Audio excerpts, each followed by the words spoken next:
Have you ever wanted to start your own podcast? I record and publish podcasts on a platform called Spotify for Podcasters, and I absolutely love it. Essentially, you can upload from your phone or computer, and it distributes to every platform that plays podcasts. They support video podcasts, and you can make money on the platform with ads or even podcast subscriptions, something that has made my life so much easier as a podcaster. So if you're interested, I highly recommend you give it a try. You can download the Spotify for Podcast app, or go to spotify.com/podcasters to get started on your podcast today.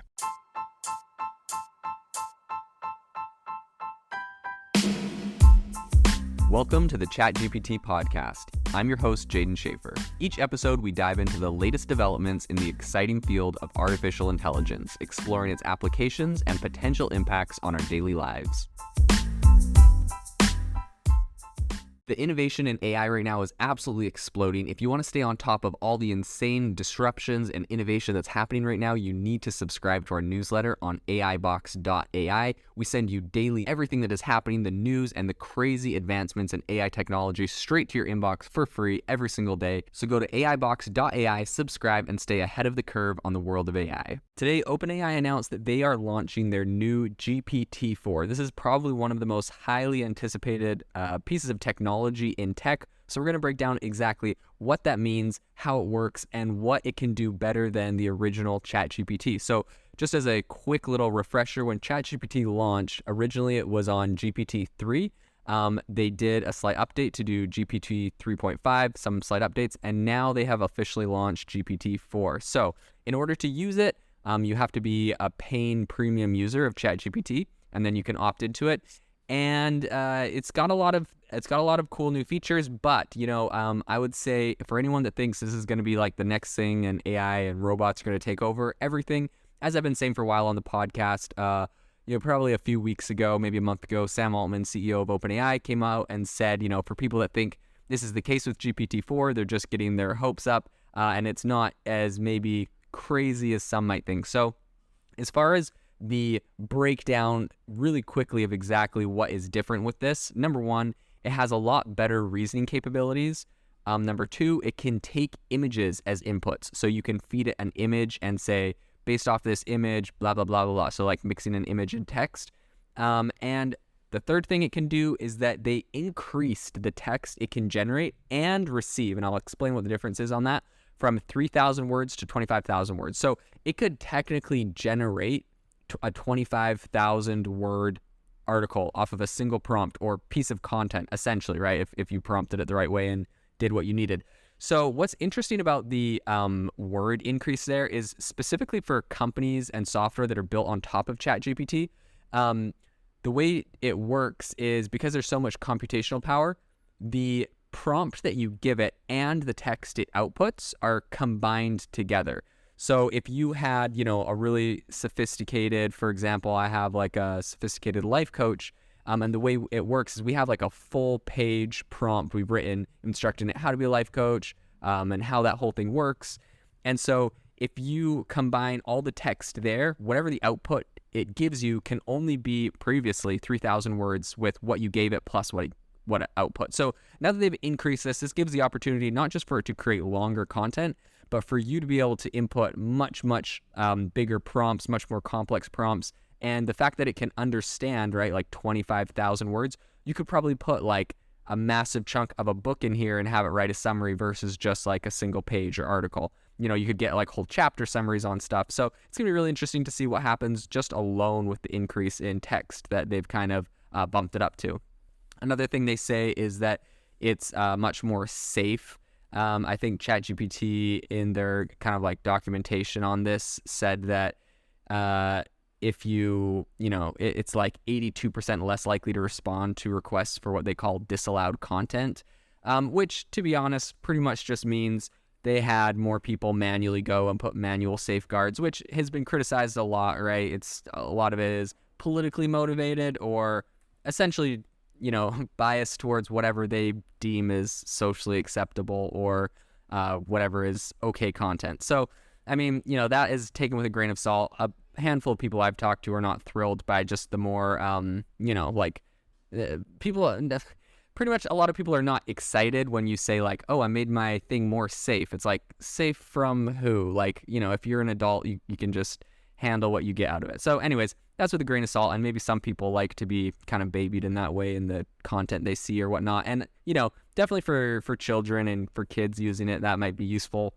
For adults, some adults just want to be treated like adults, but I know that's not for everyone. In any case, off of my spiel on that, one other thing ChatGPT did is, this is kind of a funny thing they threw out there on their kind of like launch notes, is that ChatGPT took the bar exam and it was in the 10th percentile. So this is just like the OG ChatGPT.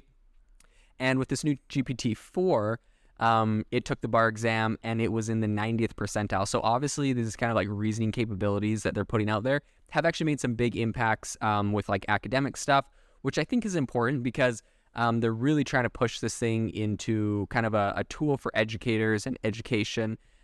Overall, I would say I'm pretty glad to see that they're kind of pushing for this rapid incremental change, right? Like it wasn't that long ago we had GPT-3, GPT 3.5, like they're iterating very fast and making a lot of updates. So I think this is a really solid update at a very fast pace. I really can't complain. But like that being said, this isn't the apocalypse. This thing isn't, super genius. It is interesting though. A couple companies they've been integrating with.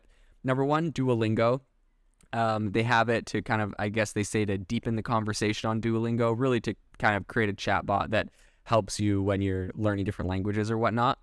The other thing is they're working with a company called Be My Eyes, and essentially it's for blind people to take a picture of something, and then there's a bunch of volunteers that can go and help, learn or help tell people what exactly the blind person took a picture of, and make sure that they're buying the right thing or making the right choice or whatever. So it's a really awesome kind of, I think it's a nonprofit organization. In any case, they're working with them because now that you can do the image inputs, they're helping those people to know exactly what they're seeing, right? So you may not actually need volunteers to tell you exactly what you're taking a picture of, because now OpenAI ChatGPT could help people with visual, and vision disabilities to see better. So that's kind of interesting. Another area is Stripe. Stripe is leveraging the GPT-4 to pretty much streamline user experience and to combat fraud. So that is obviously a very powerful use case. We'll dive more into exactly what that means. Morgan Stanley, the bank, they're using wealth management tools, and they deployed GPT-4 to organize a lot of their knowledge base. So that's very interesting. Khan Academy, right? Like I was talking about, they're kind of pushing into education. Khan Academy integrates GPT-4 as every student's customized tutor, right? So now that this thing can, if you think about it, it's kind of interesting because they have a handful of companies that they obviously gave GPT-4 to ahead of time.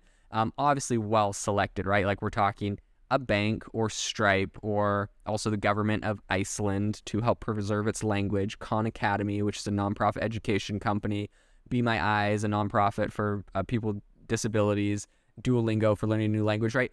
I feel like they've really specifically chosen like companies that kind of have goodwill, maybe less Stripe and Morgan Stanley, but like Khan Academy, preserving the Icelandic language, learning new language, Duolingo, Be My Eyes, nonprofit, right? So I feel like they've really intentionally chosen a number of specific companies. But what's interesting is it would appear that a lot of their new features they've added with GPT-4 also directly apply to these companies, right? Like Be My Eyes is probably one of the big motivators for them to allow image inputs. And they already had DALL-E 2, which classified images. So obviously the technology is not that far off. It's not like they invented something too crazy. But it'll be interesting to see what they continue to do, how this continues to change and improve in the future. But all in all, a very solid technology and some serious progress they've made so far. If you are looking for an innovative and creative community of people using ChatGPT, you need to join our ChatGPT creators community. I'll drop a link in the description to this podcast. We'd love to see you there, where we share tips and tricks of what is working in ChatGPT. It's a lot easier than a podcast, as you can see screenshots, you can share and comment on things that are currently working. So if this sounds interesting to you, check out the link in the comment. We'd love to have you in the community.